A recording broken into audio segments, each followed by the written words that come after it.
नमस्कार, आप देख रहे हैं EIT न्यूज। मैं हूं वर्षा सिंह और अब रुक करते हैं आज की खबरों की ओर। हॉस्पिटल में मरीज की मौत पर जोरदार लड़ाई तोड़फोड़। रतुआ रूरल हॉस्पिटल जंग के मैदान में बदल गया। पुलिस से हाथापाई, 2 अरेस्ट। हॉस्पिटल में एक मरीज की मौत कंफर्म करने को लेकर डॉक्टरों और परिवार वालों के बीच जोरदार लड़ाई हो गई। लड़ाई हाथापाई में बदल गई। हालात को कंट्रोल करने की कोशिश करते हुए मरने वाले के परिवार वालों की पुलिस से हाथापाई हो गई। हॉस्पिटल का कई सामान तोड़ दिया गया। रविवार दोपहर को मालदा के रतुआ रूरल हॉस्पिटल में हुई इस घटना को लेकर टेंशन फैल गया। पुलिस ने इस घटना में 2 लोगों को अरेस्ट किया है। मरने वालों का नाम मोहम्मद सकीम है। वो 55 साल के थे। उनका घर रतुआ पुलिस स्टेशन के भादो इलाके के कोयला पाथर गांव में है। लोकल सूत्रों के मुताबिक सकीम रविवार सुबह जाकिर नगर इलाके में एक ट्रेन में मक्का लोड करने का काम कर रहे थे। उस समय वो अचानक 11,000 वोल्ट के बिजली के तार के संपर्क में आए और करंट लग गया। आसपास के लोगों ने उन्हें जल्दी से बचाया और रतुआ रूरल हॉस्पिटल ले गए। वहां ड्यूटी पर मौजूद डॉक्टर ने उसे मरा हुआ घोषित कर दिया, लेकिन परिवार का दावा है कि जब सकीम को हॉस्पिटल लाया गया था तब वो जिंदा था। परिवार का आरोप है कि उसे बिना इलाज के मरा हुआ घोषित कर दिया। इस घटना को लेकर डॉक्टर और मृतक के परिवार के बीच बहस शुरू हो गई। देखते देखते माहौल गर्मा गया। खबर मिलने पर रतुआ थाने की पुलिस मौके पर पहुंची। परिवार वालों को पुलिस से भी बहस और हाथापाई हुई। फिर परिवार वालों ने बॉडी को पोस्टमार्टम के लिए ले जाने से भी रोक दिया। हॉस्पिटल परिसर में विरोध प्रदर्शन के अलावा हॉस्पिटल की कई सुविधाओं में तोड़फोड़ के आरोप लगे। पुलिस ने हालात को कंट्रोल करने के लिए 2 लोगों को हिरासत में लिया। पीडीए से परेशानी अगर किसी को है तो भारतीय जनता पार्टी। कितना पीडीए रहेगा?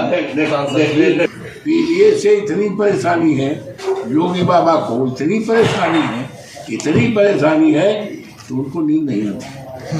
तो पीडीए से परेशानी और पीडीए जैसे चुनाव नजदीक आता जा रहा है, ये बात स्टेब्लिश्ड है, नोट कर लो। मैं कई बार कह चुका हूँ, आने वाले चुनाव में भारतीय जनता पार्टी नाक रगड़ डालेगी, 50 सीट नहीं पाएगी। तो क्या तो सबके लिए है, सर्वे भवन्तु सुखिनः, सर्वे सन्तु निरामया।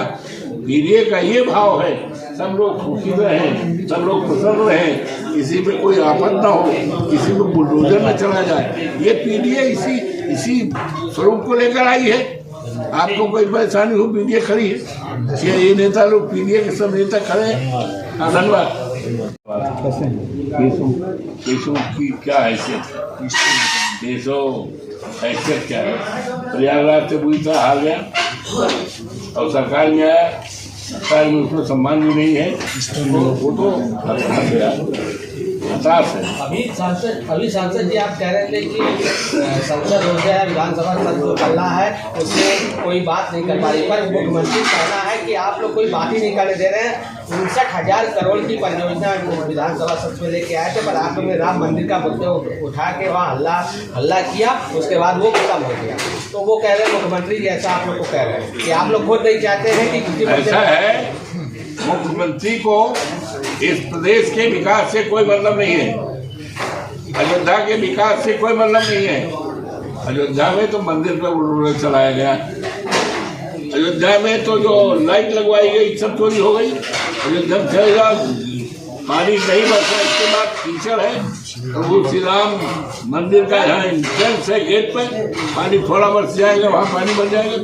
तो बाबा ने कोई काम नहीं किया है, लूटपाट हुई है, कानून व्यवस्था बहुत खराब हुई है। बाबा एक बात के लिए चिंतित है, और चिंतित इसलिए है कि पीडीए की ताकत लगातार बढ़ रही है। अखिलेश यादव जी के प्रति लोगों का यकीन, विश्वास, भरोसा बढ़ता जा रहा है। ऑन दी अदर हैंड इनके प्रति लोगों का यकीन, विश्वास घटता जा रहा है, और उनको इस बात की फिक्र है। और जो खास चीज़ है कि वो योगी जी की जो पहचान है देश में, जिस तरह के नेता की जग जाहिर है, तो उनको इस बात की भी फिक्र है कि कहीं हमारी जो पहचान बनी है वो पहचान न कमज़ोर हो जाए। तो इसलिए पहचान कमज़ोर न होने पावे, इसलिए पहचान को बरकरार रखने के लिए उसी तरह की भाषा, उसी तरह का बोली वो करते हैं। उनको प्रदेश के विकास से कोई दूर दूर तक कोई मतलब नहीं है। आज बिजली का संकट है, एक यूनिट भी बिजली पैदा करने के लिए 10-12 साल हो गया, कहीं पर कोई वो नहीं लगा है, कहीं कुछ नहीं लगा है। आप जाइए देखिए। सांसद जी, कुछ लोगों का कहना এটা আপনাদের গাফলতির জন্যই মারা গেছে, কি বলবেন?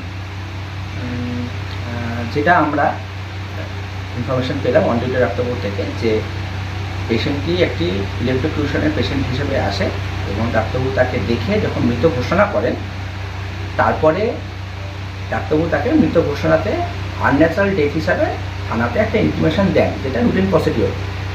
এবং থানা থেকে যখন তার পোস্টমর্টমের জন্য স্টাফরা আসেন, থানা থেকে কর্মীরা, তখন বোধহয় পেশেন্টের বাড়ির লোকজনে কিছু কিছু মানুষের একটা বক্তব্য ছিল, যেটা ডাক্তারবাবুদের কাছ থেকে শোনা গেছে যে এবং অন ডিউটি স্টাফের কাছ থেকে, যে তারা পেশেন্টকে পোস্টমর্টম করাতে চায় না এবং নিয়ে যেতে চায়।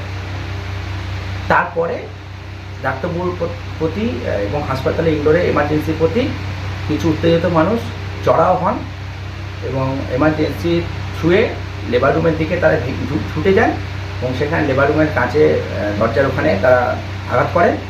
পুলিশ সেই সময় বাইরে ছিলেন, কারণ তারা অলরেডি পোস্টমর্টমের প্রসিডিওর যেটা হসপিটাল থেকে পাঠানো হয়েছিল সেটার জন্য তারা এসেছিলেন। তারা ব্যাপারটাকে সামাল দেন।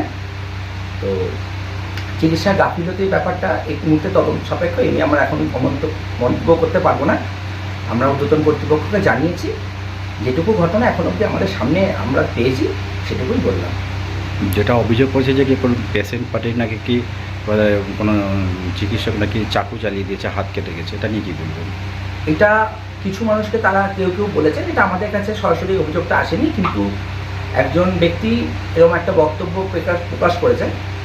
তো সম্ভবত যে বক্তব্য প্রকাশ করেছেন আর কি, তার যে ইনজুরিটা হয়েছে তার কিন্তু অলরেডি ট্রিটমেন্টের জন্য প্রাথমিক ট্রিটমেন্টেই তাকে রেফার করা হয়েছে মুর্শিদাবাদ মালদা মেডিকেল কলেজে। আপনার নাম এবং ডেজিগনেশনটা?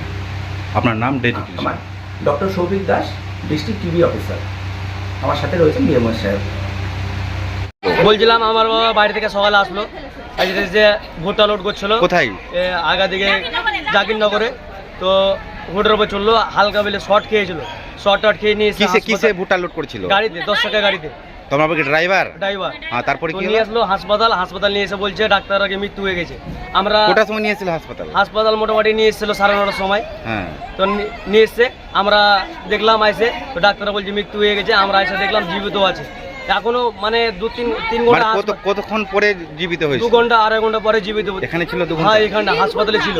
কি করে বুঝতে পারলে যে জীবিত হয়ে গেছে? এখন আমরা দেখলাম পেটে হাত দিয়ে গরম আছে, হাত পা কচলাচ্ছি।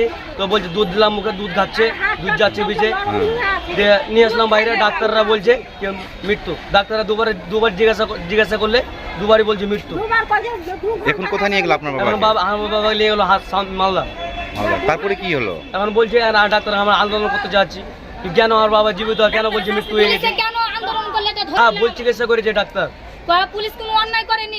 আমরা আন্দোলন করছি, তো আমরা পুলিশ বলছে আন্দোলন করছে, আমরাকে মারছে, আমাকে নিয়ে উঠে আমাদের লোককে, আমার বাবা আমার চাচাকে নিয়ে গেল উঠে, আবার আন্দোলন করছে। তো আপনার বাবার নাম কি? আব্দুল সাকিম। বাড়ি কয়লা বাজার। আচ্ছা, আপনার নাম? মুরসালিম। আপনি তো এখানে ছিলেন, কি ঘটনাটাই হয়েছিল? ঘটনা, এরা মানে পেশেন্টরা মানে যে কারেন্ট লাগিয়ে এসেছিল, এরা বলছে কি মরে গেছে।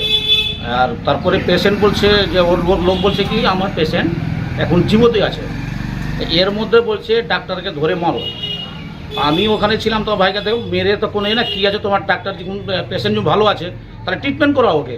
তো এরা সবাই হুড় করে 4-5টা ভিতর ঢোকার পরে যেটা ডেলিভারির যেটা আছে রুমটা, ওর মধ্যে যে ছেলেটার একটা হাত কেটেছে, ওই যে মারলো মুখ কাটা, ওই কাঁচের মধ্যে মারতে গিয়ে ওর এখানে কেটে গেছে।